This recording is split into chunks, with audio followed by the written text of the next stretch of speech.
Praise the lord, praise the lord, praise the lord. Hallelujah, hallelujah. స్తోత్రం కలుగును గాక. మన దేవుడు సజీవుడు, మహోన్నతుడు, ఆయన ప్రేమ కలిగిన వాడు, ఆయన మనలందరిని సృష్టించిన దేవుడు. దేవునికి స్తోత్రం కలుగును గాక. హల్లెలూయా.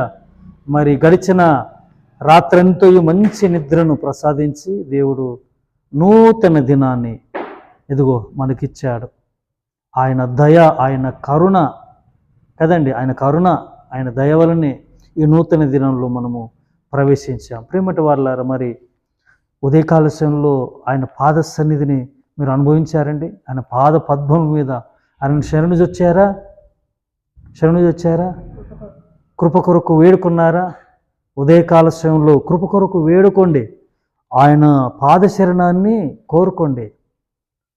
రోజంతా ఆయన కృపనిస్తే మనకందరికీ, మీకును శుభము, ఇంకేంటండి క్షేమం కలుగుతుంది. దేవునికి స్తోత్రం చెప్పండి. హల్లెలూయా. ఏమండి, బాగున్నారు కదా? అందరూ బాగున్నారు కదండి? దేవునికి స్తోత్రం. అసలే భయంకరమైన చల్లు కదా, భయంకరమైన చలులు తెలుగు రాష్ట్రాల్లో చలి ఎక్కువైపోయింది. ఎక్కడ చూసినా మరి హైదరాబాద్ మహాపట్నంలో చలి కదా, ఏజెన్సీ ఏరియాలైతే మరీ విపరీతముగా 9 వరకు కూడా లెగట్లేదంట ఉదయం. అంత భయంకరమైన చలి, మంచు, పొగ మంచు. అలాగే అంటే నాకెలా తెలుసు అంటే వార్తల్లో చూడడం వల్ల మరి జాగ్రత్త. ముసలి ముతక మరి యవనస్తులు అంటే మేమే మరి అల్లాడిపోతూ ఉన్నాం. చంటి బిడ్డలు జాగ్రత్తగా స్వెటర్లు పనిపెట్టండి, వాటికి స్వెటర్లు, ఇంకా జరికిన చలికోట్లు, షాలువాలు అవన్నీ వాడండి. తీయండి, బయటకు తీయండి. బీరువాల నుండి బయటకు తీయండి, అటకల నుండి బయటకు తీయండి, వాడండి. 3-4 నెలలు వరకు వాడండి. అలాగే క్రిస్మస్ కూడా ఆరంభం అవుతుంది కదండి.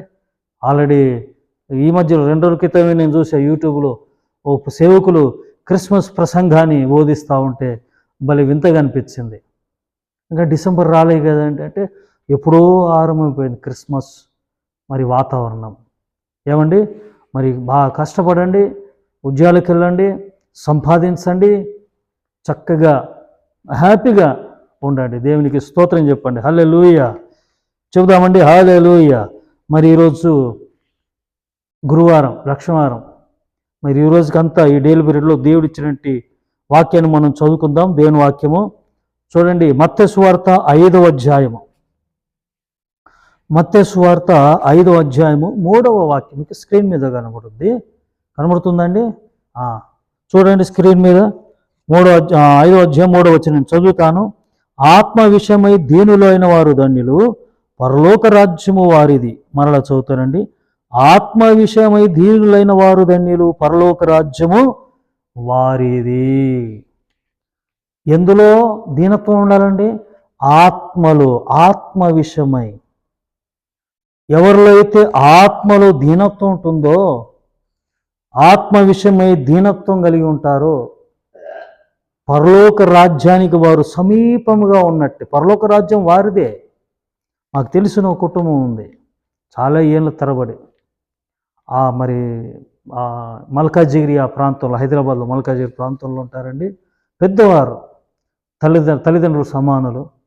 మరి వారిద్దరూ ప్రభుత్వ ఉద్యోగస్తులు, గవర్నమెంట్ ఎంప్లాయీస్, పెద్దవారు, రిటైర్డ్. మరి అంత పెద్దవారు ఆ కుటుంబంలో నిజంగా అండి, ఆ కుటుంబము ఒక స్వర్గసీమలా ఉంటుంది, దేవుని రాజ్యంలో ఉన్నట్టుగానే ఉంటుంది. ఎందుకంటే చాలాసార్లు నేను గమనించాను కాబట్టి మరి పేరు కూడా చెప్తానండి. జయరావు అంకుల్ గారు, జయరావు కదండి, జయరావు అంకుల్ గారు, జయరావు అంకులు, అలాగే శిరోమణి అమ్మగారు, తల్లిదండ్రులు ఇద్దరు పెద్దవారు. ఏనాడు కూడా నేనెప్పుడు కూడా వారిలో అహంకారమే కానీ ఆ గర్వమే కానీ నేను చూడలేవారి ఆత్మలో ఎప్పుడు తగ్గింపు నేను చూసా. ఏంటంటే దీనత్వమే చూసా. ఆత్మలో దీనత్వం ఉంటే ఆటోమేటిక్గా మన చేతుల్లో కూడా ఏం కనబడుద్ది? ఏం కనబడుద్దండి? తగ్గింపే కనబడుద్ది. వారు తల్లిదండ్రులు తండ్రి సమానులు, తల్లి సమానులు అయినను మాకు పరిచర్య చేస్తూ ఉంటే వద్దు అయ్యగారు వద్దండి అని వారికి చేయడం జరుగుతూ ఉంటుంది. వారితో చేయించుకోవటానికి ఇష్టం, బైబిల్ ఒప్పుకోదు, అలా క్రమం కాదు. అయినను వారిలో దీనత్వం ఏంటండి, ఆ దీనత్వం చూసినప్పుడు, ఆత్మలో దీనత్వం చూసినప్పుడు నిజముగా ఈ కుటుంబంలో దేవుని రాజ్యం ఉంది, వాళ్ళు దేవుని రాజ్యమునకు సమీపంగా ఉన్నారు, ఇలాంటి వారిది దేవుని రాజ్యము. దేవునికి స్తోత్రం చెప్పండి, హల్లెలూయా చెబుదామండి, హల్లెలూయా. వారికి వారి సొంత అన్నగారి అబ్బాయి, మరి తమ్ముడు గారి అబ్బాయి గారు వారి సేవకులంట. మరి ఏనాడు కూడా మా మా అన్న కొడుకే కదా, మా అన్న అబ్బాయే కదా, అంటే మా అన్నయ్య గారి అబ్బాయే కదా, మా తమ్ముడు గారి అబ్బాయే కదా అని ఏనాడు కూడా పేరు పెట్టి పిలవడమే కానీ మరో పదాన్ని ఉపయోగించడం కానీ చేయడంట. పాస్టర్ గారండి, పాస్టర్ గారండి, రండి పాస్టర్ గారండి అని అంటూ ఉంటాడు. చూడండి, ఆత్మలో దీనత్వం ఉన్న వారిలో ఉండే లక్షణాలు. వాళ్ళు దేనికి సమీపముగా ఉన్నారు? దేవుని రాజ్యము వారిదే, అలాంటి వారిదే, అలాంటి దేవుని రాజ్యము సమీపం ఉంది. పరలోక రాజ్యము వారిదంట కదండి, పరలోక రాజ్యం అలాంటి వారిదే. మరి పరలోక రాజ్యంలో దీనులే ఉంటారు కదండి. లూసిఫర్ వాడు మరి గర్విష్ఠుడే కదా, పెట్టుకున్నాడా, దగ్గర పెట్టుకున్నాడా, తన్నుదంతే పడిపోయాడు. దీనులకే, ఎవరిలో అయితే ఎవరి ఆత్మలో అయితే దీనత్వం ఉంటుందో వారికి మాత్రమే పరలోక రాజ్యంలో స్థానం ఉంది. ఒక వాక్యం నేను చదివిస్తాను చివరిగా. మార్కు సువార్త 12వ అధ్యాయము ఇక్కడ వచనాలు ఉంటాయండి, ఓపికతో వినండి కాస్త దయచేసి. 28 నుండి 34 వరకు నేను చదివిస్తాను. శాస్త్రులలో కూడా వచ్చి వారు తర్కించుట విని ఆయన వారికి బాగుగా ఉత్తరం ఇచ్చిన గ్రహించి, నేను చదవని అవసరం లేదు. ఒక శాస్త్రి వచ్చాడు, ఏమని అంటున్నారండి, 28 నుండి 34 వరకు మీరు చదవండి. 34 అండి, 34 వరకు చదవండి. ఒక శాస్త్రి మరి యేసు ప్రభు బోధలు విని అక్కడ అంటున్నాడు, యేసు ప్రధానమైన ఏమనగా, ఓ ఇశ్రాయేలు వినుము, మన ప్రభు అయిన మన దేవుడైన ప్రభు అద్వితీయ ప్రభు, నీవు నీ పూర్ణ ఆత్మతోను, పూర్ణ హృదయముతోను, పూర్ణ ఆత్మతోను, నీ పూర్ణ వివేకంతోను, నీ పూర్ణ బలముతో నీ దేవుడైన ప్రభువును ప్రేమింపవలనని ఆయనది అనునదే ప్రధానమైన ఆజ్ఞ. మొదటి ఆజ్ఞ అది. రెండవది ఏంటంటే, నిన్ను వల్ల నీ పొరుగు అని ప్రేమింపవలనే రెండవ ఆజ్ఞ. వీటికంటే ముఖ్యమైన ఆజ్ఞ మరేమియూ లేదని అతనితో చెప్పాను. శాస్త్రితో ఉంటున్న మాటలు యేసు ప్రభు.